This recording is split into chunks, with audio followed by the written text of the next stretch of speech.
Hello friends, आज की कहानी है वृद्धाश्रम का झूठ। शहर की शामें बड़ी व्यस्त होती हैं। गाड़ियों के हॉर्न, लोगों की भीड़ और ऊंची बिल्डिंगों की खिड़कियों में जलती पीली रोशनी।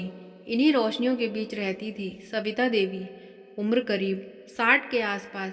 चेहरे पर झुर्रियाँ तो थी, पर आंखों में अब भी अपनापन और स्नेह भरा था। वो अपने बेटे राहुल और बहू नीलम के साथ रहती। राहुल बैंक में मैनेजर था, नीलम एक प्राइवेट स्कूल में टीचर।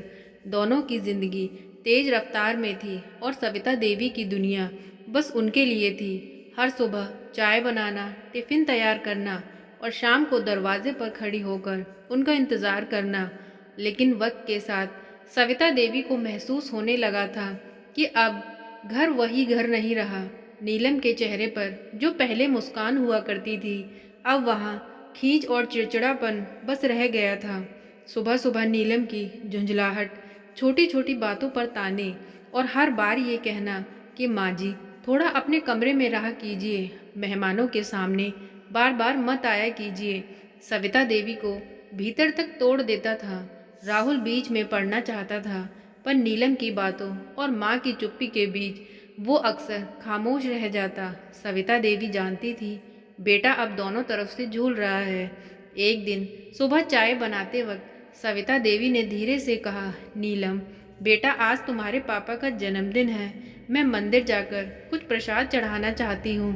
नीलम ने झटके से जवाब दिया, माँ जी आज मेरी स्कूल में मीटिंग है, राहुल को भी ऑफिस जाना है। आप कहीं अकेले मत जाइए, आपकी तबीयत भी ठीक नहीं रहती। सविता देवी मुस्कुराई, अरे मैं थोड़ी दूर ही तो जाऊंगी। नीलम ने बात काट दी, कहा ना मत जाइए, अगर कुछ हो गया तो फिर मुझे ही दोष मिलेगा। उसके लहजे में जो शक्ति थी उसने सविता देवी का दिल दुखा दिया। उन्होंने धीरे से कप चूल्हे पर रखे और बिना कुछ बोले कमरे में चली गई।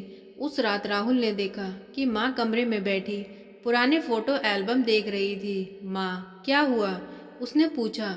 सविता देवी बोली, कुछ नहीं बेटा, बस पुराने दिन याद आ गए। राहुल मुस्कुरा कर बोला, माँ अब पुरानी बातों में मत उलझो, आराम करो। राहुल चला गया, पर सविता देवी की आंखें उन तस्वीरों पर टिक गईं। एक फोटो में नीलम मुस्कुरा रही थी, जब वो नई नई दुल्हन बनकर आई थी। तब सविता देवी ने सोचा था अब ये मेरी बेटी जैसी होगी, पर वक्त ने वो मुस्कान छीन ली थी। धीरे धीरे घर का माहौल बदलने लगा। नीलम अब अक्सर सविता देवी से बात तक नहीं करती, अगर करती भी तो सिर्फ काम के लिए। सविता देवी अब घर में मेहमान की तरह रहने लगी थी, जो खामोश किनारे पर बैठा रहता है।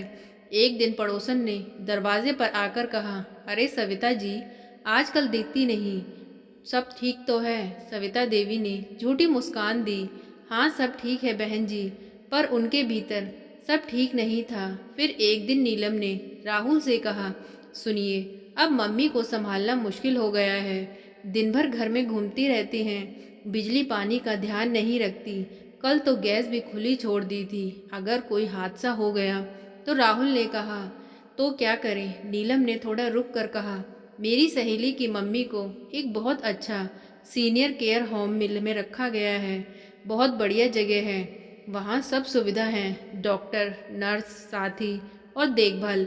हमें भी वैसा ही करना चाहिए। राहुल चौंक गया, मतलब तुम माँ को वहाँ भेजना चाहती हो? नीलम बोली, वृद्धाश्रम नहीं, कहिए वो एक केयर होम है। मैं थक गई हूँ रोज रोज के तनाव से। राहुल चुप रहा।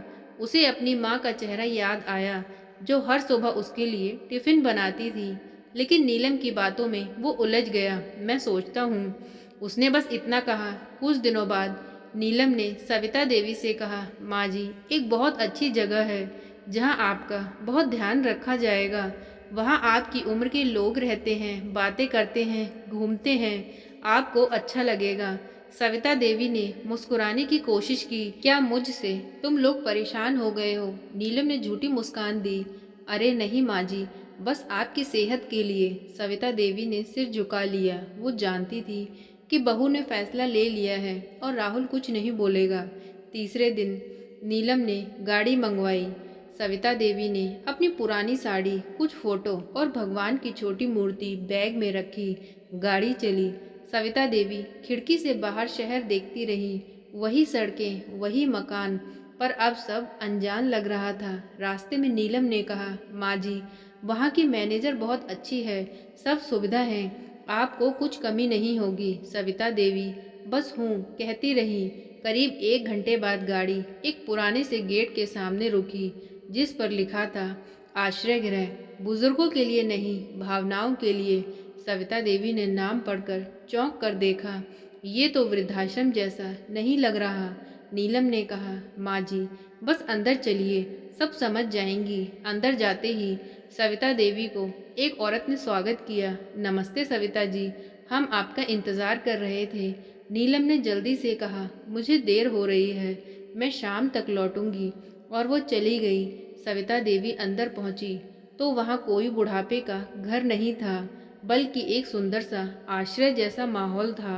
दीवारों पर बच्चों की पेंटिंग्स, कोने में एक नर्सरी और चारों ओर हंसी की आवाज़ें। सविता देवी हैरान थी, ये कहाँ आ गई मैं। तभी एक छोटी बच्ची दौड़ती हुई आई और उनके पैरों से लिपट गई। दादी, आप आ गई ना। सविता देवी सन्न रह गई। दादी, पास खड़ी महिला ने कहा, जी, ये बच्ची आपकी नई जिम्मेदारी है। यहाँ वो बच्चे रहते हैं जिन्हें परिवार नहीं मिला, और आप जैसी माँओं को यहाँ उनके साथ जोड़ते हैं। आपने जीवन भर दिया है, अब देने की एक नई जगह। सविता देवी की आंख भर आई। मतलब, मैं यहाँ बच्चों के साथ रहूंगी। महिला मुस्कुराई। हाँ, और हम सब आपके साथ हैं। सविता देवी को भीतर जैसे कुछ बदला हुआ महसूस हुआ। इतने दिनों की उदासी, तिरस्कार, अकेलापन अब पिघलने लगा था। वो बच्ची का सिर सहलाने लगी और धीरे से बोली, शायद भगवान ने मुझे यहाँ किसी कारण भेजा है। उधर घर पर नीलम को चैन नहीं आ रहा था। वो बार बार सोच रही थी, न जाने सास वहाँ क्या कर रही होगी। राहुल ने भी पूछा, माँ ठीक है? नीलम बोली, हाँ, सब ठीक होगा। पर उसके मन में कहीं न कहीं डर था कि उसने जो किया वो सही नहीं था। सविता देवी अब उसी जगह रहती जहाँ बच्चों की हंसी, छोटी छोटी खुशियाँ और मासूम आवाज़ें गूंजती थी। वहाँ हर बच्चा किसी न किसी दर्द से गुजरा था। किसी ने माँ खोई थी, किसी को घर से निकाल दिया गया। पर जब से सविता देवी वहाँ आई थी, माहौल बदल गया था। वो सुबह सुबह बच्चों को प्रार्थना करवाती, कहानियाँ सुनाती और उनके लिए खाना बनवाती। बच्चे उन्हें दादी माँ बुलाते थे।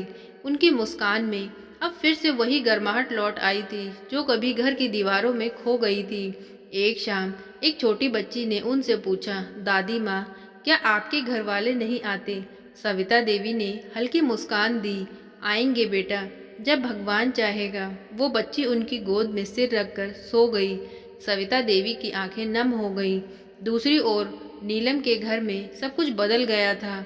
सविता देवी के जाने के बाद घर में अजीब सी खामोशी थी। नीलम सुबह उठती तो लगता कोई उसे आवाज़ नहीं दे रहा। खाना बनाते वक्त उसे बार बार सास की याद आती। नीलम, थोड़ा नमक कम डालो, वरना राहुल को पसंद नहीं आएगा। अब वही आवाज़ें खामोश हो गई थी। राहुल भी अब ज़्यादा चुप रहने लगा था। ऑफिस से लौटकर वह सीधा कमरे में चला जाता और कभी कभी पुरानी तस्वीरें देखता। एक दिन राहुल ने कहा, नीलम, माँ को देखे हुए 2 महीने हो गए, चलो उनसे मिल आते हैं। नीलम झिझकी, हाँ, लेकिन वहाँ फ़ोन करके पूछ लो पहले। राहुल ने नंबर मिलाया। उधर से आवाज़ आई, जी, सविता देवी तो यहाँ बहुत अच्छा कर रही हैं, बच्चे उनसे बहुत प्यार करते हैं। राहुल मुस्कुराया, अच्छा, तो माँ खुश हैं। नीलम ने राहत की सांस ली, पर भीतर कहीं अपराध बोध जाग उठा। फिर भी कुछ दिनों बाद एक दिन नीलम के स्कूल में सोशल वर्क डे रखा गया। वहाँ से सभी शिक्षिकाओं को कहा गया कि वे किसी समाज सेवा संस्था का दौरा करें और रिपोर्ट बनाकर लाएं। लिस्ट आई और नीलम का नाम जिस जगह के लिए लिखा गया, वो देखकर उसके पैर जमीन पर थम गए। आश्रय गृह, भावनाओं के लिए, वो वही जगह थी जहां उसने अपनी सास को छोड़ा था। नीलम के चेहरे का रंग उड़ गया। उसने प्रिंसिपल से कहा, मैम, क्या मैं कोई और संस्था ले सकती हूँ? पर जवाब आया, नहीं नीलम, वही तुम्हारा ग्रुप जाएगा। और वो चुप हो गई। अगले दिन जब स्कूल की वैन वहाँ पहुँची, नीलम का दिल जोर जोर से धड़क रहा था। वो अंदर गई। चारों तरफ बच्चों की खिलखिलाहट, दीवारों पर पेंटिंग्स और कोने में बैठी एक बुजुर्ग महिला बच्चों को कहानी सुना रही थी। नीलम का दिल थम सा गया। वो सविता, उनकी आवाज़ में कोई शिकायत नहीं थी, बस ममता थी। नीलम फूट पड़ी। माँ जी, मुझसे बहुत बड़ी गलती हो गई। मैंने आपको वृद्धाश्रम भेजने का झूठ बोला था। मुझे लगा आप हमारे लिए बोझ बन गई हैं, लेकिन मैं गलत थी। सविता देवी ने उसके सिर पर हाथ रखा। बेटा, मैं जानती थी कि तुम ऐसा क्यों कर रही हो। जब प्यार कम हो जाए और दिल बहाने ढूंढता है, पर शायद भगवान ने मुझे यहाँ भेजकर कुछ और सिखाना चाहा। नीलम ने रोते हुए बोला, माँ जी, चलिए ना घर वापस। सविता देवी मुस्कुराई। अब मेरा घर यही है बेटा, ये बच्चे मेरे अपने हैं। पर हाँ, तुम आना जब भी मन करे। इन बच्चों को देखकर तुम्हें भी अपनी सास की ममता का एहसास होगा। नीलम ने सविता देवी का हाथ पकड़ लिया। माँ जी, मैं हर हफ्ते आऊंगी, बच्चों के साथ रहूंगी और आपको कभी अकेला नहीं छोड़ूंगी। सविता देवी ने बस इतना कहा। अब समझ गई न नीलम, वृद्धाश्रम का झूठ सच में झूठ नहीं था, ये भगवान की योजना थी। उस दिन नीलम की आंखों से जो आंसू निकले, वो सिर्फ पछतावे के नहीं थे, बल्कि सच्ची समझ के थे। उसने महसूस किया कि सास सिर्फ रिश्ते का नाम नहीं, बल्कि वो जड़ है जिनसे पूरा घर फलता है। कुछ महीनों बाद आश्रय गृह में एक छोटा सा आयोजन हुआ। बच्चों ने नाटक किया, जिसमें सविता देवी और नीलम दोनों मंच पर थी। बच्चे तालियां बजा रहे थे। नीलम ने माइक्रोफोन पर कहा, कभी कभी जो जगह हम वृद्धाश्रम समझते हैं, वहीं से जिंदगी हमें सिखाती है कि प्रेम उम्र नहीं देखता, दिल देखता है। सविता देवी की आंख भर आई, पर अब वो आंसू दर्द के नहीं थे, अपनेपन के थे।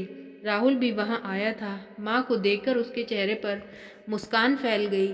उसने नीलम के कंधे पर हाथ रखकर कहा, आज मैं तुम पर गर्व करता हूँ। नीलम ने आंसू पोंछे और धीरे से बोली, माँ जी ने मुझे आज सिखा दिया कि ममता कभी खत्म नहीं होती, बस रास्ते बदल लेती है। और तभी वो छोटी बच्ची जो उस दिन सबसे पहले सविता देवी से लिपटी थी, दौड़ कर आई और बोली, दादी माँ, अब हम सब घर चलें। सविता देवी मुस्कुराई, हाँ बेटा, अब तो यही घर है। धीरे धीरे कैमरा उस दृश्य से ऊपर उठता है। बच्चे, नीलम, राहुल और सविता देवी सब एक साथ हंस रहे थे। दीवार पर लगा बोर्ड दिखता है, आश्रय गृह, जहाँ रिश्ते नहीं भावनाएं पलती हैं। जिसे हम कभी बोझ समझते हैं, वही हमारी ज़िंदगी की असली दुआ बन जाती है। तो दोस्तों, ये थी इतनी सी कहानी। आज की कहानी आपको कैसी लगी प्लीज़ कमेंट करके बताएं। प्लीज़ वीडियो को लाइक करें, चैनल को सब्सक्राइब करें। Thank you.